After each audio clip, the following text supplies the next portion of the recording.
Hello student. तो आज हम रेडॉक्स रिएक्शन एक टॉपिक पढ़ेंगे रेडॉक्स रिएक्शन के अंदर। जैसे कि हमने लास्ट लेक्चर में देखा था कि रेडॉक्स रिएक्शन के अंदर हमने कुछ कॉन्सेप्ट देखे थे।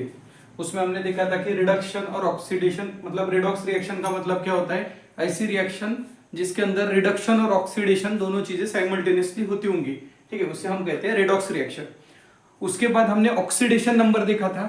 जैसे हमने ऑक्सीडेशन नंबर के कुछ रूल्स देखे थे कि ऑक्सीडेशन नंबर हम कैसे फाइंड आउट करते हैं, उसी तरीके से आज के लेक्चर में हम रेडॉक्स रिएक्शन को बैलेंस कैसे करते हैं। मतलब आपके पास अगर कोई केमिकल रिएक्शन दी जाए, मतलब अब तक आपने केमिकल रिएक्शन जैसे क्लास 10 में आपने पढ़ा होगा कि कुछ केमिकल रिएक्शन आपके पास दी जाती थी, फिर आप रिएक्टेंट के साइड और प्रोडक्ट के साइड के जो नंबर ऑफ एटम है उसको काउंट करके बैलेंस करते थे। अभी यहाँ पे वो चीज तो करनी है हमें, लेकिन क्योंकि रेडॉक्स रिएक्शन बैलेंस करनी है तो यहाँ पे सबसे इंपॉर्टेंट चीज क्या होगी बेटा हमारे लिए, कि जैसे अगर रिडक्शन हुआ है या फिर ऑक्सीडेशन हुआ है उस रिएक्शन के अंदर। रिडक्शन मतलब क्या हुआ है कि इलेक्ट्रॉन गेन हुए, या फिर ऑक्सीडेशन का मतलब क्या होता है कि इलेक्ट्रॉन लॉस हुए।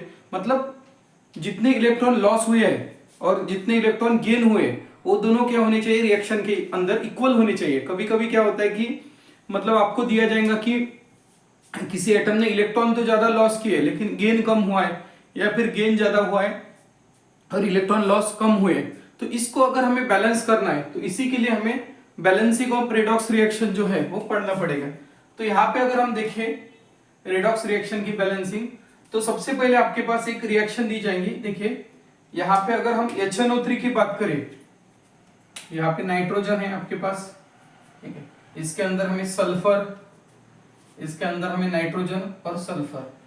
अभी आपके माइंड में सवाल आ रहा होगा कि सर हम नाइट्रोजन को ही, मतलब नाइट्रोजन के ऑक्सीडेशन का चेंज क्यों चेक करेंगे या सल्फर के, क्योंकि यहाँ पे देखिए सेंट्रल एटम जो होगा वो यहाँ पे नाइट्रोजन होगा। क्योंकि यहाँ पे अगर आप देखेंगे तो ऑक्सीजन तो नाइट्रोजन से ज्यादा निगेटिव है और हाइड्रोजन कभी सेंट्रल एटम नहीं हो सकता। मतलब हाइड्रोजन तो इलेक्ट्रोपॉजिटिव एलिमेंट है एक्चुअली, लेकिन जनरली तो हम क्या करते हैं, कोई भी कंपाउंड के अंदर जो इलेक्ट्रोपॉजिटिव होता है उसको सेंट्रल एटम लेते हैं। लेकिन हाइड्रोजन कभी भी सेंट्रल एटम नहीं बन सकता क्योंकि वो तो एक ही बॉन्ड बनाता है। इसी केस में भी हम देखेंगे हाइड्रोजन सल्फर के अंदर सल्फर है, नाइट्रोजन ऑक्सीजन के अंदर ऑक्सीजन ज्यादा नेगेटिव है। तो यहाँ पे सबसे पहले तो हम इसके ऑक्सीडेशन नंबर फाइंड आउट करेंगे। जैसे देखिए जैसे कि हमने रूल पढ़ा था कि 3 ऑक्सीजन है तो ये -6 हो जाएगी, क्योंकि एक ऑक्सीजन की ऑक्सीडेशन नंबर या ऑक्सीडेशन स्टेट -6 होती है। हाइड्रोजन आपके पास है +1, तो -6 + 1 अगर करेंगे तो -5, तो उसको बैलेंस करने के लिए आपके पास नाइट्रोजन कितना आएगा, +5, ठीक है। नाइट्रोजन का ऑक्सीडेशन नंबर यहाँ पे +5। 2 हाइड्रोजन अगर +2 है तो सल्फर की अगर हम बात करें तो हमारे पास सल्फर की ऑक्सीडेशन स्टेट आएगी यहाँ पे -2, ओके। नाइट्रोजन, क्योंकि ऑक्सीजन आपके पास -2 है तो नाइट्रोजन यहाँ पे आ जाएगा +2, ठीक है। और सल्फर की अगर हम बात करें, क्योंकि ऑक्सीजन ज्यादा निगेटिव है सल्फर से, तो 3 ऑक्सीजन -6, तो सल्फर बन जाएगा आपके पास यहाँ पे +6, ठीक है। अभी अगर हम देखिए नाइट्रोजन को हम +5 थोड़ा बड़ा लिख लेते हैं यहाँ पे ताकि आपको इजीली समझ में आ जाए, ठीक है। अभी अगर मैं यहाँ पे बात करूं, आपके पास नाइट्रोजन +5 ऑक्सीडेशन स्टेट से +2 ऑक्सीडेशन स्टेट में गया है, तो यहाँ पे क्या हुआ है, ऑक्सीडेशन नंबर कम हुआ है। ऑक्सीडेशन नंबर कम हुआ है इसका मतलब इधर नाइट्रोजन का क्या हुआ है बेटा, रिडक्शन। अगर ऑक्सीडेशन नंबर क्या होता है, कम होता है। अगर आपको डायरेक्टली इलेक्ट्रॉन गेन हुआ है या लॉस हुआ है, ये अगर रिएक्शन में नहीं दिख रहा है तो आप क्या कर सकते हैं, ऑक्सीडेशन नंबर से भी फाइंड आउट कर सकते हैं। जैसे यहाँ पे नाइट्रोजन +5 से +2 स्टेट में गया है, तो इसी की वजह से हम इसको कहेंगे ऑक्सीडेशन नंबर डिक्रीज हुआ है तो रिडक्शन हुआ है। उसी तरीके से अगर मैं सल्फर की बात करूं तो सल्फर आपके पास -2 से +6 में गया है, मतलब इसका ऑक्सीडेशन नंबर क्या हुआ है, इंक्रीज हुआ है। तो इस प्रोसेस को हम कहेंगे बेटा ऑक्सीडेशन। यहाँ पे क्या हुआ है, सल्फर का आपके पास ऑक्सीडेशन, ओके। अभी ये तो हमने पहचान लिया कि रिडक्शन और ऑक्सीडेशन हुआ है। फिर बैलेंस कैसे करेंगे, सबसे इंपॉर्टेंट चीज है, यहाँ पे हमें बैलेंसिंग तो करना ही है।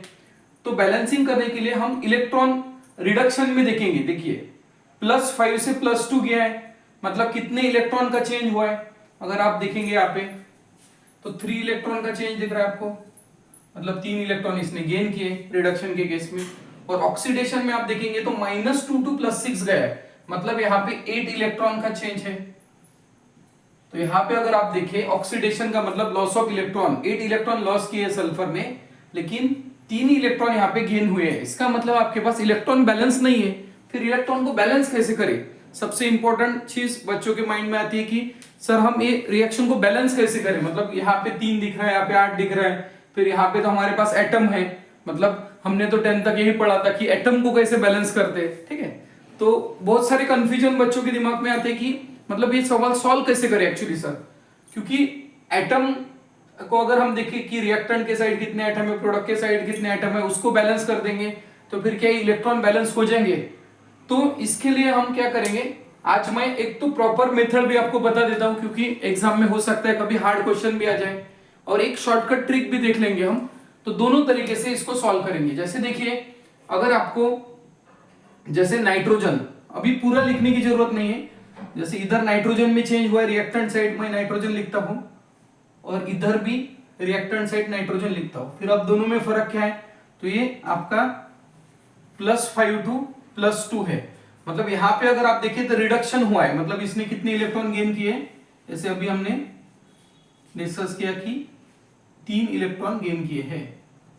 देखिए आप बोलेंगे कि अभी यहाँ पे क्या हुआ है सर, मतलब ये +5 से +2 में गया ना, मतलब रिडक्शन हो गया नाइट्रोजन का रिडक्शन हो गया, मतलब इसने इलेक्ट्रॉन क्या किए, गेन किए, इसलिए हमने रिएक्टेंट साइड बेटा इलेक्ट्रॉन को ऐड किया।